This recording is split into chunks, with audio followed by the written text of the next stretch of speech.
Hello everyone, Larry Satchwell in the shop again today. I was browsing the internet looking for things to do with the birds, and I found this Boy Scout bird feeder. Seemed pretty easy if the Boy Scouts can make it. I was a Boy Scout, Eagle Scout in fact, so I thought I'd give it a try. It warns that if you aren't familiar with power tools, to have an adult help you. And there's a couple of tricky parts here that really could use some adult help. We have the basic bottom here, which is 7¼ by 7¼ It says to use a 1x8. Well, a 1x8 is 7¼ They said a 1x8 was 7½. I'm not sure where they're getting their lumber, but I've modified everything so it's actually a 1x8, which is 7¼ I spent some time marking off the centers here. I made a mistake. I should have marked the cross center here before I cut off the corners, but it worked out. I'm also going to modify it a little bit. It suggested using 1 3/4 inch holes and 4 of them, and like on my other video where I used 2 2-inch holes, that seems to work a lot better for the black sunflower seeds, and that's mainly what we feed here. I've got my holes marked off for the rope. I'm going to cut through holes here, and then on the bottom we'll center this. This is called the jar stop, and the 2 gables go on the end of it. And this is the roof. One piece is 10½ by 6½, and the other piece 10½ by 7¼ That's because you want it to come out even. Now the trickiest part here is cutting these gables.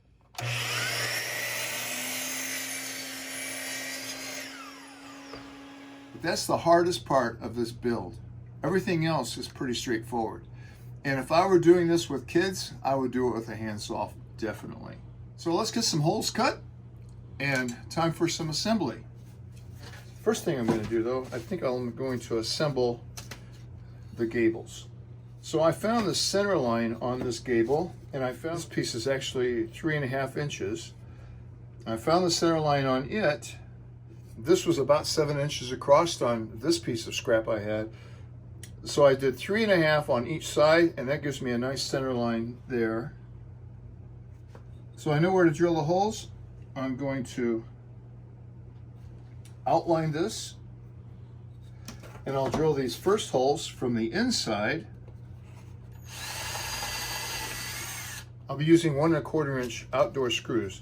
Then I can flip it over and use the countersink part of this drill bit to get the screws exactly where I need them.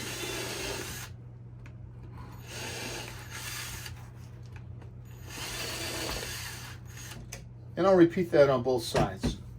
Then I can put these screws in partially.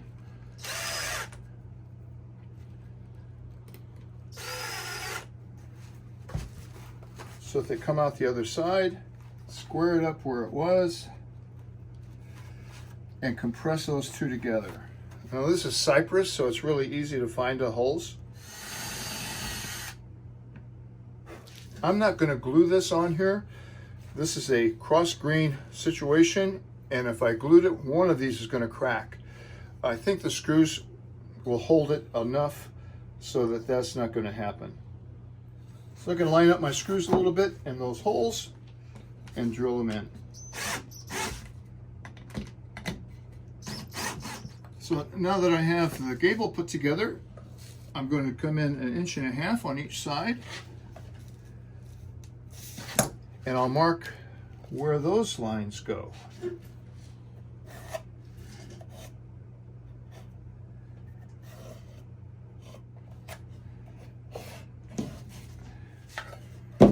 And just like before, I'll move over 3/4 inch and pre-drill the inside here from the inside out.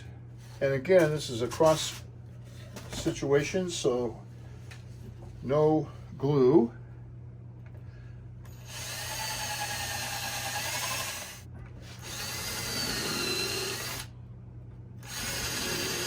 I'm going to drill 1 screw into each of the center holes here, just to make sure I keep this in the spot I need to keep it in.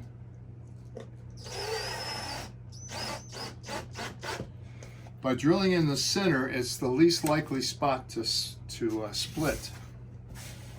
And then I can go ahead and pre-drill all the other holes.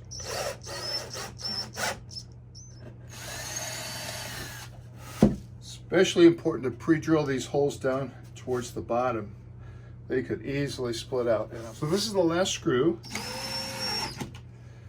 The directions from the Boy's Life article say to now put this aside and paint it with boiled linseed oil.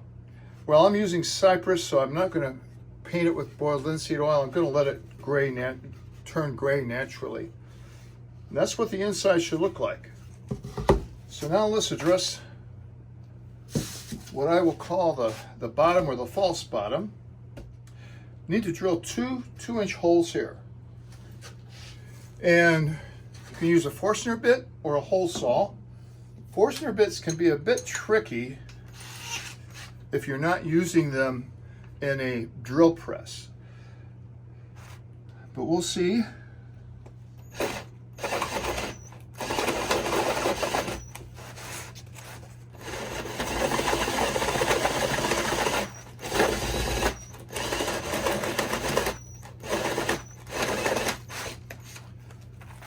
See what I mean? So if you don't have a drill press, I suggest using a hole saw. You get a lot more control if you don't go too aggressive.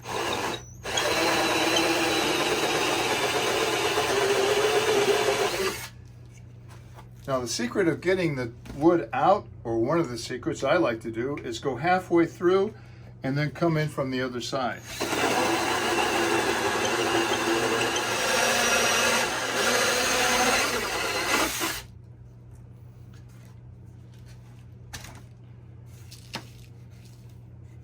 That's a pretty nice clean hole. So I'll repeat it on this one. That's one of the advantages of this design, is that you drill through the 3/4 inch and then you have the backup board here. So I am going to put some glue here because this is the grain's going the same direction.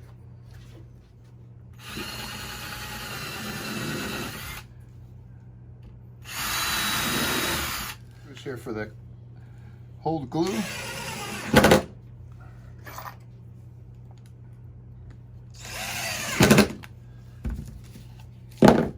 Later. Now the 1/4 inch drill bit, I'm going to drill all the way through both of these.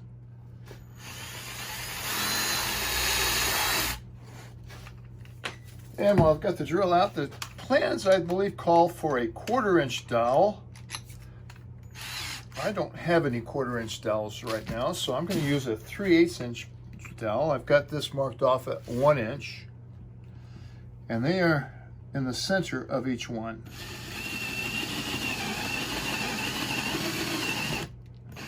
I'm not sure these dowels are really needed, but I'll add them just because they're part of the plan.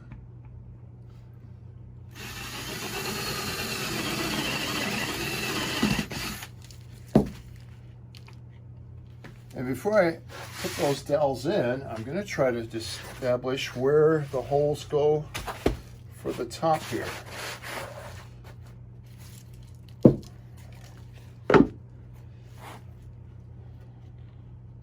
Looks like I can mark these with my awl.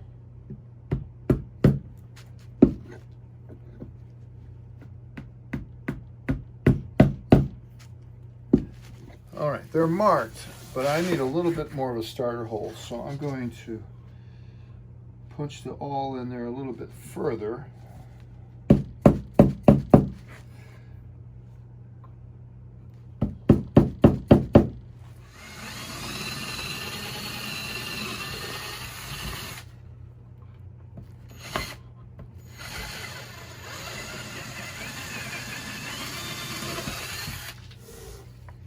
One more step. This is a canning ring, and if you don't have one, I'm not sure you can buy just one. Maybe a neighbor or her grandmother may have one. But I'm going to drill a little bit of a pilot hole on the edge of it. I'm only going to put in 2 screws. I think that's plenty. I'm going to use brass screws so they don't rust, but I'm actually going to use a steel screw the same exact size to drill the pilot hole with. Brass screws will strip out really easily, and so the steel screw will act as the pilot.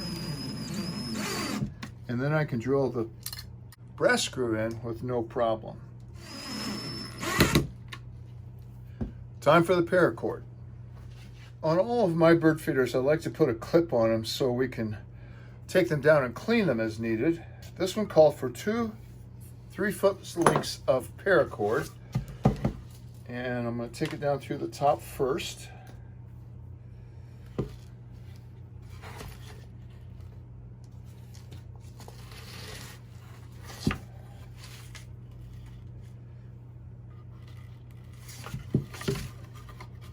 Just going to tie an overhand knot here. Try to get them all as even as I can. Now I don't make sure I don't want to cross them over here, so this one goes here.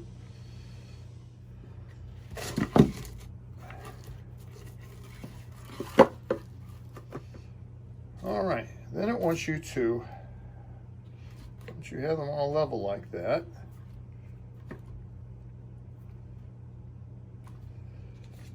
I want you to wrap some wire around the top.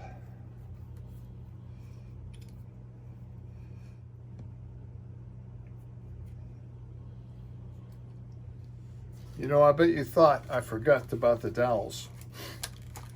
You're right. But we'll fix that. A little outdoor glue.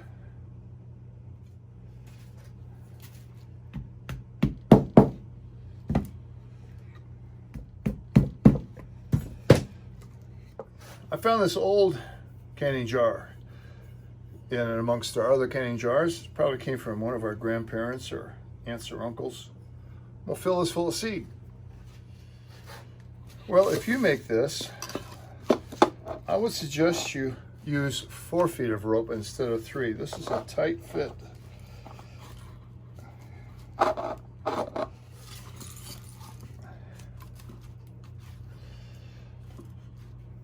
A tight fit indeed, but it does what it's supposed to do. Time to hang it up and see if the birds like it. Well, it's been a cold day today, in the 30s all day long. I'm going to time to see how long it takes for the birds to find this.